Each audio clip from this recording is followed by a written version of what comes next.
Indore traffic police helmet अनिवार्यता को लेकर अब पूरी तरह से सड़क पर उतर चुकी है। हेलमेट नहीं पहनने वाले दोपहिया वाहन चालकों पर जमकर चालानी कार्रवाई की जा रही है, जिसके चलते दोपहिया वाहन चालकों में काफी नाराजगी भी दिखाई दे रही है।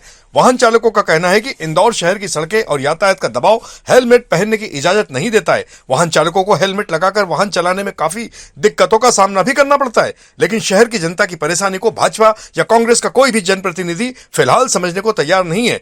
शहर के अधिकांश चौराहों पर यातायात पुलिस केवल और केवल चालानी कार्रवाई पर ही ध्यान दे रही है। हालांकि यातायात पुलिस भी मजबूर है, क्योंकि उन्हें ऊपर से दबाव आ रहा है। ट्रैफिक डीएसपी आनंद कलांदगी ने बताया कि अब तक 10,000 से अधिक चालान मौके पर काटे जा चुके हैं। वहीं ITMS कैमरों के जरिए 25,000 से अधिक ई चालान नियम तोड़ने वाले वाहन चालकों के घर भेजे जा चुके हैं।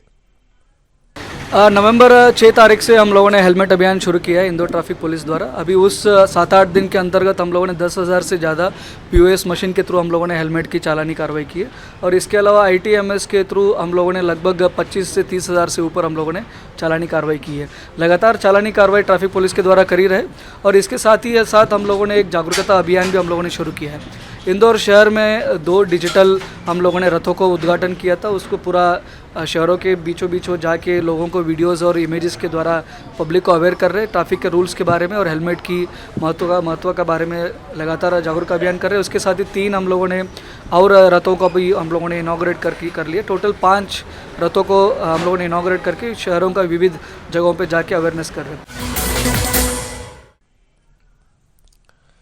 इंदौर शहर की लोहा मंडी लंबे समय से अवैध पार्किंग और अतिक्रमण की समस्या से जूझ रही है। सड़क किनारे खड़े भारी वाहनों और बढ़ते अवैध ढांचों ने मुख्य बाजार की रफ्तार को धीमा कर दिया है। व्यापारिक एसोसिएशन ने महापौर से मिलकर क्षेत्र की अव्यवस्था को दूर करने की अपील की थी, जिस पर महापौर पुष्पवंत भार्गव और विधायक गोलू शुक्ला शनिवार को लोहा मंडी पहुंचे। यहां उन्होंने दुकानदारों और एसोसिएशन से जुड़े पदाधिकारियों से चर्चा की और स्वयं मौके की स्थितियों का भी अवलोकन किया।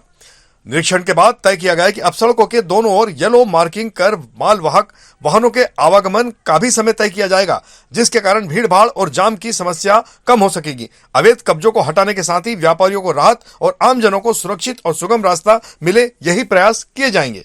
उसको लेके चर्चा हुई है। माननीय महापौर जी और माननीय अपर कमिश्नर रोहित जी और पुलिस के सारे लोग यहाँ पे साथ में मिलके जहाँ अतिक्रमण है वो अतिक्रमण हटाया जाएगा, और किस तरह से यहाँ पे ट्रैफिक की व्यवस्था सुधर जाए, किस तरह से लोगों को कोई असुविधा ना हो, क्योंकि मेन रोड जो पुल वाला रोड है लोहा मंडी का, वो रोड सबसे ज़्यादा दिक्कत में है। तो हमारा सबसे पहली प्राथमिकता ये होगी कि उस रोड को ठीक कराया जाए और वहाँ से अतिक्रमण हटाया जाए। और इन लोगों का, व्यापारियों का भी हम टाइम टेबल तय करने का सोच रहे हैं कि इनकी गाड़ियों का भी टाइम टेबल फिक्स किया जाए कि सुबह 6 से 12 या एक टाइम फिक्स कर दिया जाएगा कि उसी टाइम में गाड़ियाँ आएंगी। तो वहाँ से उस रोड पे जाना मतलब बहुत स्थिति ख़राब है, तो वो भी हम ठीक करने का प्रयास कर रहे हैं। अपना जो मार्बल का मार्केट है वहाँ के व्यापारी आए थे। आज हमने नगर निगम की पूरी टीम और विधायक गोलू शुक्ला जी के साथ व्यापारियों के प्रतिनिधि पदाधिकारियों के साथ दौरा किया है। मूल रूप से एक बात तो ये ध्यान में आई कि कई तरह का अतिक्रमण है, लंबे समय से सड़कों पे गाड़ियां खड़ी हैं, तो एक तो वो जगह बन जाए, उसके निर्देश दिए हैं। दूसरा, इस लोहा मंडी के और आसपास के क्षेत्रों में कुछ सड़कें जनभागीदारी से बन जाए। तीसरा, येलो लाइन लग जाए, ओवरटेकिंग बंद हो जाए और आने जाने का टाइम फिक्स हो जाए। दूसरा, एक पुलिस चौकी की भी लंबे समय से डिमांड थी, तो पुलिस चौकी की जगह भी तय करके व्यापारी खुद उसको बना रहे हैं। तो मुझे लगता है कि लोहा मंडी के कारण आसपास जो जाम लगता है उससे भी हम सबको निजात मिलेगी। व्यापारियों के भी समय को लेकर उसके बाद आने वाले समय में क्या लोहा मंडी ट्रांसपोर्ट एंड पार्सल एसोसिएशंस के द्वारा लगातार हमारे पास पॉइंट्स आ रहे थे। सर, यहाँ पे समस्या आ रहे हैं, अतिक्रमण का भी समस्या है, इसके अलावा पार्किंग स्पेस की भी समस्या है और वन वे ना होने की वजह से भी समस्या करके लगातार पॉइंट आ रहा था। इसीलिए हम लोगों ने आज मेयर सर और नगर निगम के वरिष्ठ अधिकारी लोगों के साथ मिलकर इंदौर ट्रैफिक पुलिस के भी वरिष्ठ अधिकारी लोग हम लोग यहाँ पे आके पूरा एक इंस्पेक्शन किया। यहाँ पे इंस्पेक्शन करने के बाद कुछ डिसीजन अभी लिया है। इसका एक येलो पट्टी डालने का फ्रॉम नवलखा टू अग्रसेन चौरा, वहाँ पे ट्रैफिक नो ओवरटेकिंग जोन बनाने के लिए हम लोग प्लान करेंगे। और उसके साथ ही लोहा मंडी के अंदर रूट्स कितने हैं उनमें हम लोगों ने प्लान करके वन वे की सिस्टम हम लोगों ने बनाने के लिए कोशिश करेंगे अगले एक हफ्ते के अंदर। उसके साथ टेम्प्रेरी एनक्रोचमेंट से उसको भी हम लोगों ने नगर निगम की टीम के साथ टाई अप करके, पुलिस का भी वहाँ पे टीम अवेलेबल रहेगा, उनके साथ मिलके टेम्प्रेरी एनक्रोचमेंट से उसको भी हटाने का हम लोग कार्रवाई करेंगे अगले एक हफ्ते के अंदर। ये 3 हम लोगों ने कार्रवाई अगले दिनों में करेंगे और उसमें कोशिश करेंगे इस लोहा मंडी की आने जाने की रास्ता और अग्रसेन से रावजी बाज़ार तरफ जाने का रोड है उसको व्यवस्थित करने के लिए कोशिश करेंगे। आवारा श्वान को लेकर सुप्रीम कोर्ट के दिशा निर्देश जारी किए गए हैं। उनके अनुसार नागरिकों की सुरक्षा, दूसरी स्ट्रीट डॉग्स के प्रति कोई कठोरतम कार्रवाई ना हो, उन्हें हानि ना पहुंचे, इन्हीं मानकों पर अब इंदौर नगर निगम ने अपनी संपूर्ण कार्य योजना तैयार की है। निगम आयुक्त दिलीप कुमार यादव के अनुसार शहर में अब इनकी जनसंख्या का वैज्ञानिक सर्वे करवाया जाएगा ताकि पता चल सके कि किस क्षेत्र में कितने आवारा श्वान हैं और किन स्थानों पर उनके व्यवहार में आक्रामकता बढ़ गई है। इसके बाद सुप्रीम कोर्ट की गाइडलाइन के अनुसार ABC यानी कि animal birth control, anti rabies टीकाकरण, ट्रैकिंग और पुनर्स्थापना की प्रक्रिया भी तेज की जाएगी। निगम ने उन इलाकों को भी चिन्हित किया है जहां बच्चों, बुजुर्गों और मरीजों की आवाजाही अधिक है, जैसे अस्पताल, विद्यालय, प्रमुख चौक, बाजार और रात में सुनसान वाली कॉलोनियां। इन जोन में विशेष टीमें तैयार की जाएगी ताकि किसी भी प्रकार की जोखिम की स्थिति उत्पन्न ना हो।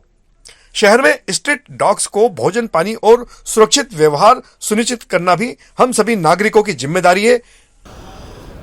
पहले भी सुप्रीम कोर्ट की गाइडलाइन से पहले भी हमारे यहाँ पे जो हमारा डॉग स्क्वाड है और हमारी जो पूरी टीम है वो उनका स्टरलाइजेशन वाला और वो पूरा प्रोसेस हम जो इसकी जो वैक्सीनेशन वाला करते रहते हैं और उनको उसमें आपने देखा भी होगा जो कट भी हम करते हैं ईयर में।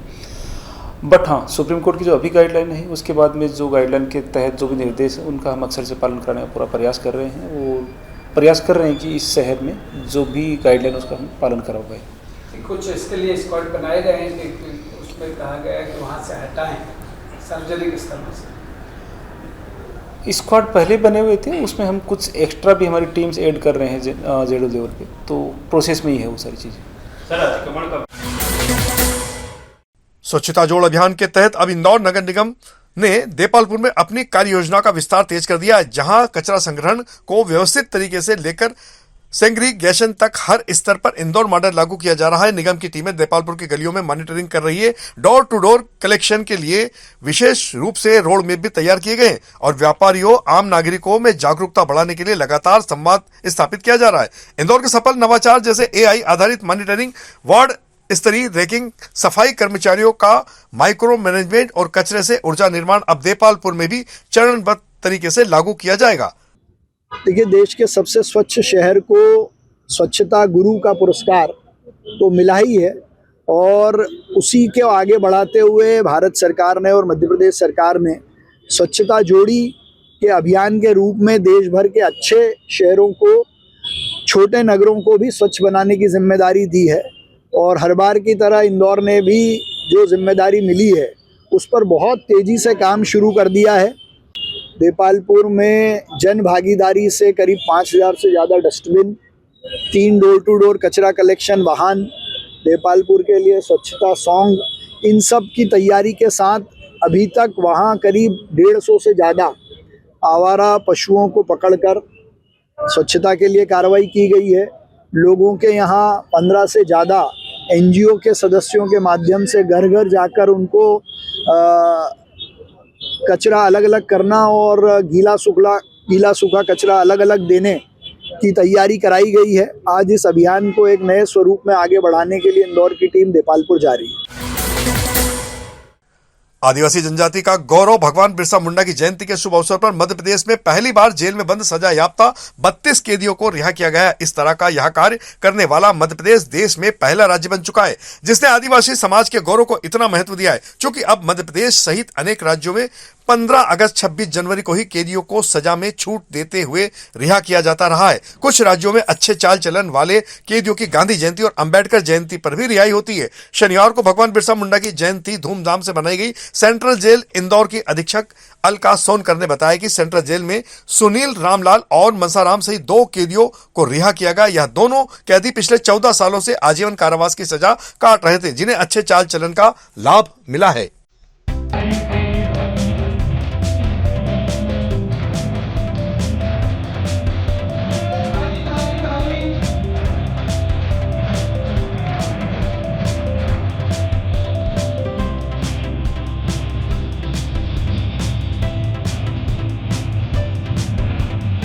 आज भगवान बिरसा मुंडा की जयंती के उपलक्ष्य में मध्य प्रदेश के राज्यपाल आदरणीय मंगू भाई पटेल के निर्देशन पर मध्य प्रदेश में राष्ट्रीय जनजाति गौरव दिवस मनाया जा रहा है।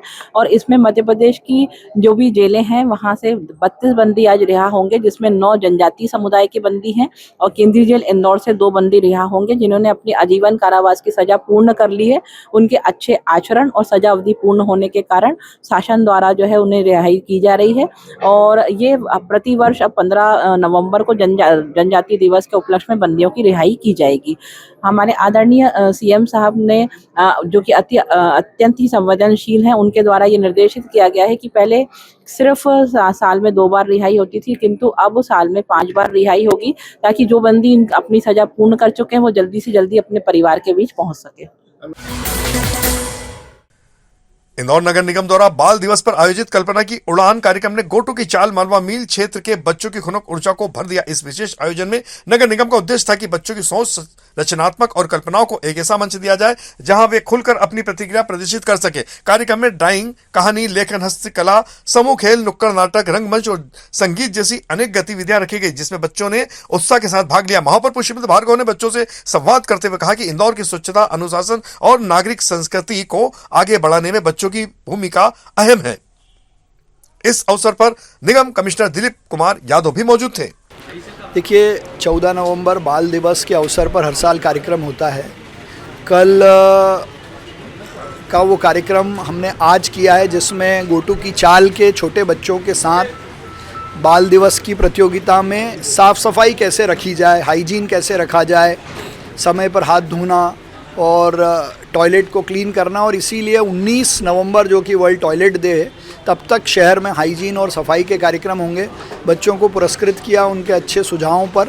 और 19 तारीख को इंदौर में गेट टुगेदर एट टॉयलेट, तो जहाँ जहाँ हमारी पब्लिक टॉयलेट्स है वहाँ पर लोगों को ले जाना, उनको सार्वजनिक शौचालय, पब्लिक टॉयलेट्स के यूज़ और उनकी स्थिति पर बात करेंगे। वर्ल्ड टॉयलेट डे के उपलक्ष्य में प्रोग्राम्स किए जा रहे हैं। 19 तक चलेंगे, 19 तक पूरा कंटिन्यू वीक का हमने प्रोग्राम रखा था।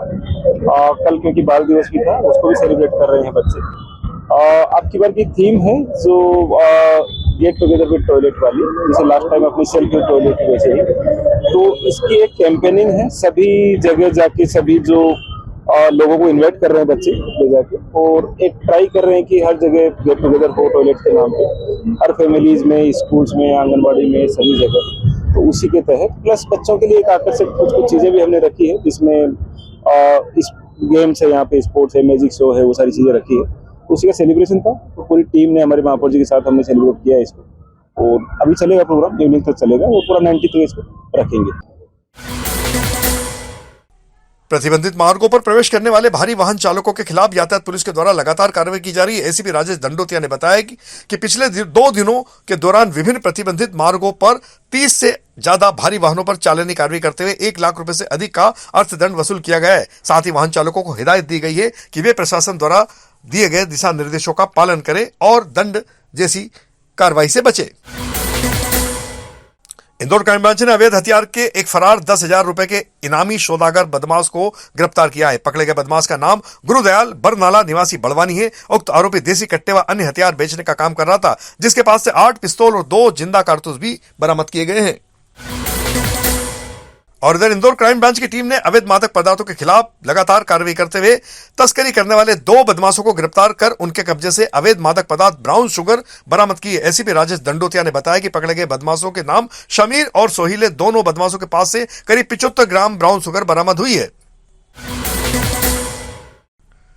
विद्यार्थियों को ऑनलाइन ठगी की वारदातों से बचाने के उद्देश्य से इंदौर पुलिस के द्वारा विभिन्न विद्यालयों में साइबर पाठशाला का आयोजन किया जा रहा है। इसी के तहत एसीपी राजेश दंडोतिया के द्वारा नोबल पब्लिक स्कूल के विद्यार्थियों के बीच साइबर पाठशाला का आयोजन किया गया, जहां विद्यार्थियों को बढ़ते साइबर अपराधों के प्रति जागरूकता बरतने की समझाइश दी गई। वहीं साइबर अपराधी किस तरह से वारदातों को अंजाम देते हैं, इस बारे में भी सूक्ष्मता से समझाया गया। एसीपी राजेश दंडोतिया ने बताया कि नोबल पब्लिक स्कूल की कार्यशाला में 250 से ज्यादा विद्यार्थी और प्रशिक्षण शिक्षकगण शामिल हुए।